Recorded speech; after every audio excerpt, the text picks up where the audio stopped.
dit, ne vous occupez plus de ces hommes. Laissez-les aller.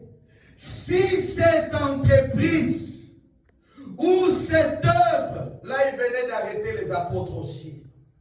Ils étaient en train de les juger.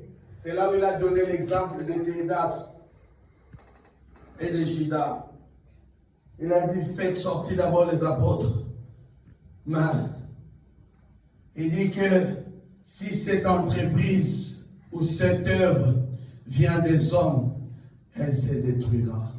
Vous comprenez? Parce que les apôtres étaient descendus dans la ville à Jérusalem prêcher. Ils ont été arrêtés. J'aimerais dire à quelqu'un cet après-midi, sois un Gamaliel pour défendre l'œuvre de Dieu. Il n'y a pas de Gamaliel. Es-tu Gamaliel dans la prière? Es-tu Gamaliel dans tes œuvres pour défendre l'église maison de rouleau? Au moment que le diable s'élève avec l'épée, au moment que les gens s'élèvent dans la sorcellerie, mais tu es tranquille. Oh, je ne comprends rien. Un homme de Dieu, une femme de Dieu, un serviteur, un chrétien fermé ne comprend rien. Quand le diable s'élève, c'est qu'il est déjà perdu.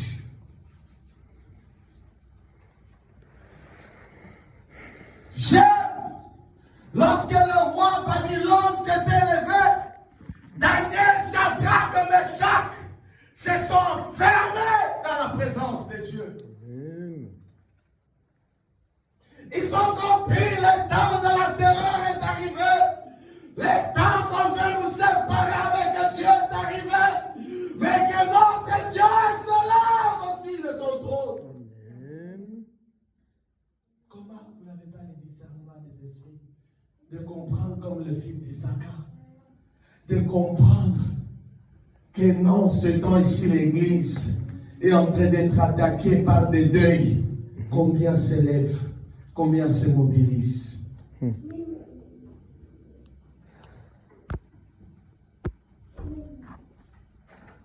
Des gens ne comprennent rien.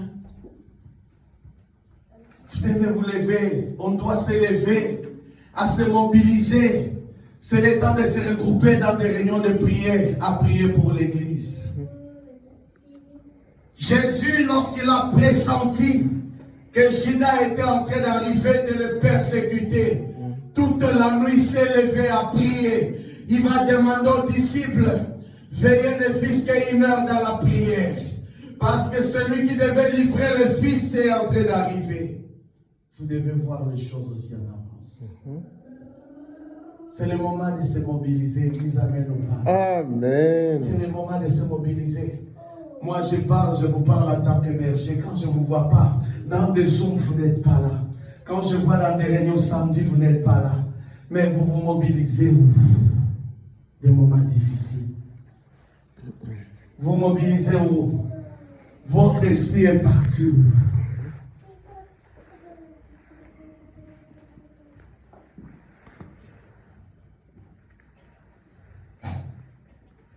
Il y a cette fille, laisse-moi vous parler, cette sœur qui est à côté de l'ancienne Chérita. Elle a été éprouvée, non? C'est ça, non? Elle a écrit hier. Qui ont réagi à ça, qui l'ont appelé? Vous l'avez vu ou pas? Il faut se mobiliser, Église. Ne vous mobilisez pas seulement à écrire, mais allez visiter les gens. Nous devons nous mobiliser, moi le premier, tout le monde. Ce n'est pas écrire dans les groupes, mais directement vous entendez les choses, appelez et allez vous présenter dans le lieu de Dieu. Pleurez avec ceux qui pleurent. Vous savez, ce qu'un homme va s'aimer, il va aussi les récolter. N'abandonnez pas vos frères et vos sœurs. Devenons des Gamaliels défendre l'œuvre de Dieu. Devenons des Gamaliels défendre des frères et des sœurs. Devenons des Gamaliels pour assister les uns et les autres aussi.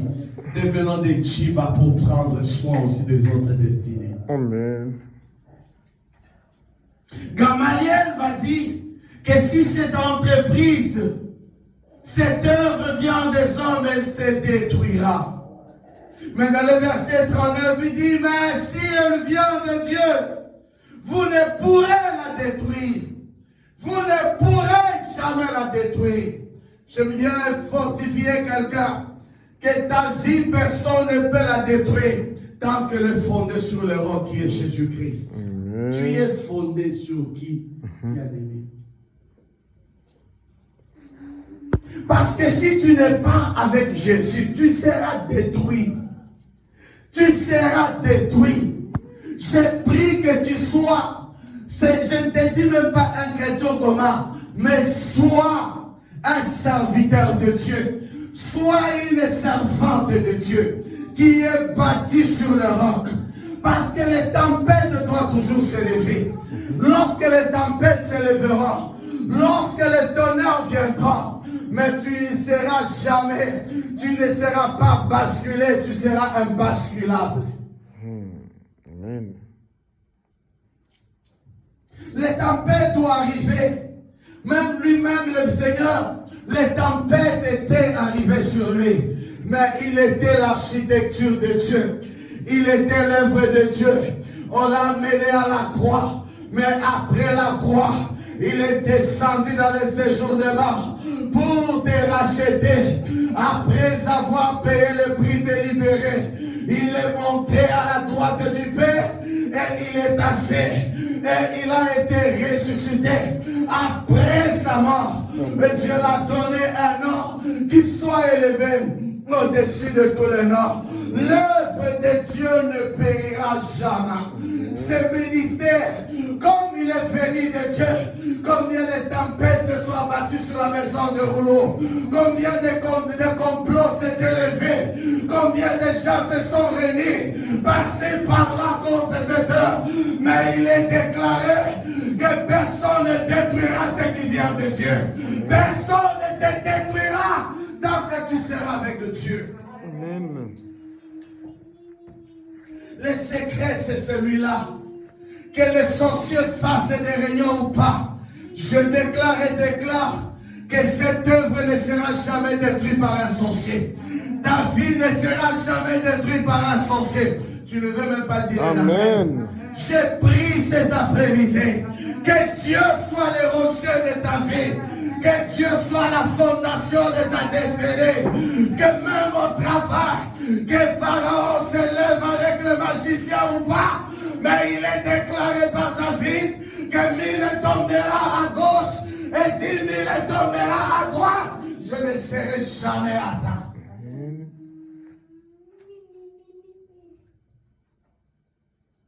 Lève-toi. Si cette œuvre vient de Dieu, personne ne la détruira. Personne ne peut pas détruire la maison de Dieu. Je n'ai pas reçu des hommes. Ce n'est pas l'œuvre de Théodas. Ce n'est pas l'œuvre de Judas. C'est l'œuvre de Dieu lui-même. Même quand on resterait 2 personnes, ça fonctionnera. Parce qu'il a dit, je serai avec vous jusqu'à la fin des temps. L'œuvre de Dieu ne périt jamais. Des fois, je me pose la question, comment on s'en sort, que même on paye la salle. Mais c'est un miracle parce qu'il est là.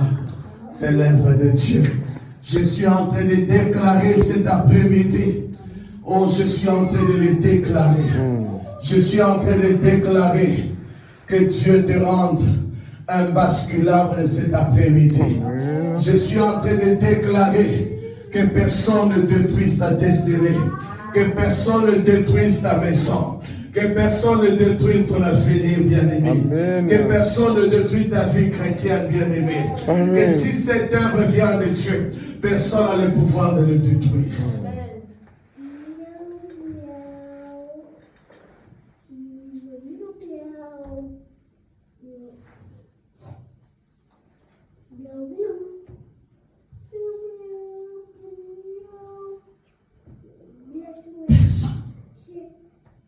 Personne n'a le pouvoir.